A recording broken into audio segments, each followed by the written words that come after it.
and it was the Hebrew taskmasters, the Hebrew Israelite taskmasters that were working for Pharaoh. Okay? Just like you've got these Farrakhan's and Sharptons and Jacksons, okay? Pat Robertsons that I've just mentioned, Rush Limbaugh's, Glenn Beck's, okay? And many, many others, like I said, some knowingly, some unknowingly, that are working for Pharaoh today, okay? Which again are these international Illuminati, Edomite, and Malachite bankers, all right? And after Moses and Aaron went in there and said, "Thus saith Yah" to Amenophis II, and then, you know, told him everything that Yah told him to tell him, then Pharaoh sent his men out to attack the Hebrew taskmasters or shepherds that he had set in place to guide the people in the direction that he wanted them to go. And they put a whipping on them. You can go to there to Exodus chapter 5 and read about that. And then they came into Pharaoh and asked him, why did he do this? And he told them, he said, because you in other words, you've been scheming on me. You can go in there and read it. You know, you're talking about you didn't send this Moses and Aaron in here to tell me to let you go. I'm not letting you go. Okay? And in the process, again, as I've spoken of in the past, he made their burden harder because he told them to make brick without straw. Okay? And that's the same thing that the Leviathan, these Illuminati bankers, are telling the people today. Make brick without straw. Pay your bills. I'm not going to give you a job. Pay your mortgage, pay your rent, buy your food. Okay? Pay your car note, send your children to school, you know, to get lied to and deceived, but nevertheless send them there, but I'm not going to give you a job to do it to. Okay? To do it with. The collapse, we're witnessing the collapse of the economy. The dollar is spiraling into inflation. Things are costing more, and we're going to see more of this when they bring in this Amero. Things are going to go up even higher. So this is like coming on again, the same thing that happened back then. Now Moses had already been told by Yah what was going to happen before he even went there. Yah told him, said he's not going to listen to, he's not going to let the people go because I'm going to harden his heart, that I can multiply my signs upon Pharaoh and the Egyptians, that I can get myself a great name. Yah is doing this same thing now, okay? Because the Illuminati Edomite who rule this earth, okay? We've spoken of the UN in the past. We talked about the 5 nations of the UN, the only 5 that have veto power, and these Illuminati bankers control them all. China, America, Britain, France, and Russia. They control them all. We ran that down, okay? How they got in control of them and when they got in control of them, okay?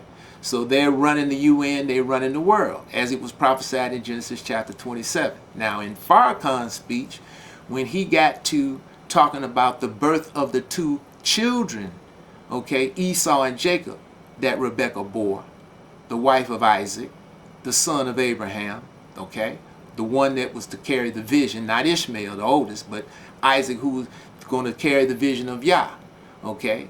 And when these 2 boys were in Rebekah's womb, she thought she was going to have a miscarriage because she thought it was one son, all right? When you go into the book and read about that, you will see, what's that, Genesis chapter 25? You will see there that it was told her, okay, that it was 2 children within her womb, all right? And it was going to be out of character than what it, you know, the law of progenitorship was enforced then. And the eldest always was the ruler of the house, you know, after the father. But Yah was telling her he was going to do something different. The younger would rule over the elder. Now when you listen, if you listen to Farrakhan's speech on June 26th in Atlanta, he flip-flopped it and made Israel the older. Okay? He called it the black. Okay? There's that black again. All right? And he called the younger the brown.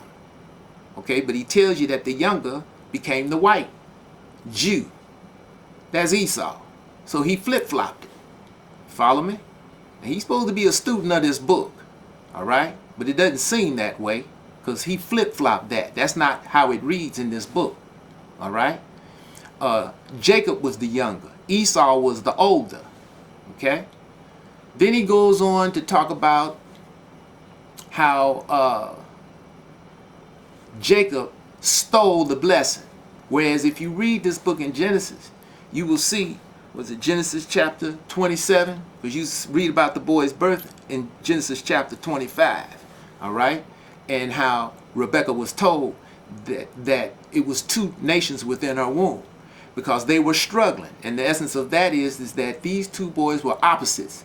Each one was going to become a nation, and they were opposites of one another. And they're opposites to this day, okay? And we've spoken on that in the past, okay?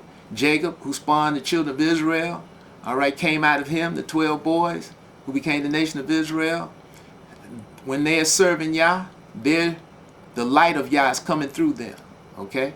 Esau never did serve Yah. To this day, he has not served Yah, okay? The people who have grasp of this book already know this. Those who desire to understand this, you have to go into this book and read it, okay?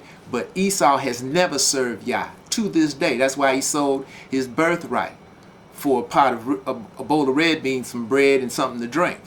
And it tells you in this book he despised the birthright. Why? Because with the birthright comes responsibility and obligation. And that's to Yah. That's keeping this law. And Esau's never done that. Okay?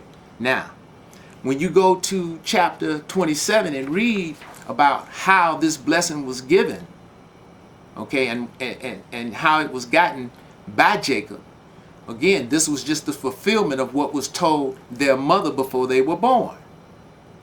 Okay? So Yah made this come about, because when you examine this, it was Yah that took the eyesight of Isaac.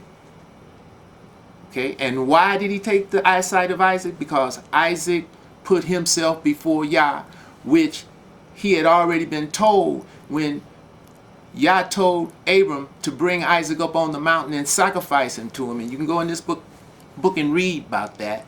Okay? On the way up to Mount Moriah, the mountain of Yah, Isaac asked his father, "Where's the sacrifice?" And Abram told Isaac, "Yah Yidra, he who creates shall provide." When he got him up there, he started tying him up. So Isaac knew he was the sacrifice. And according, the way Esau's translated this book, because he's translated this book up through time, but it still came out, Yah made it the way he wanted it to be. But you got to go to Yah again to get the understanding of it. This is talked about. Yah puts this formula forth how one gets understanding or knowledge and wisdom in the first 9 chapters of Proverbs. So if you read the first 9 chapters of Proverbs, it lays out the formula how anyone attains knowledge or understanding and wisdom, because that comes from Yah. It doesn't come from any human being. Okay?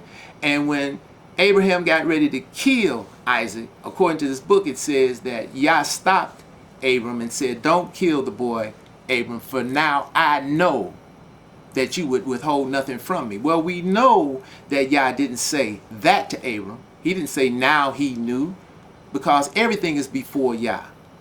So he didn't say that. Okay? That's been tampered with. He didn't say now I know, because everything is before Yah. That's why we've got this book, Genesis through Malachi, the book of remembrance, that was written 2,500, 3,500 years ago, and is still not fulfilled, because everything is before Yah. So that's not what he said. What he said was, now Isaac knows that you don't put anything before me. Okay? Just like they tampered with that first commandment. Thou shalt have no gods before me. You can see that over in Deuteronomy chapter 4 and also in Exodus. What is it, like 20th chapter? 19th chapter. You can see there that they tampered with that, because the first commandment is thou shalt have no gods before me. The first commandment was thou shalt have nothing before me.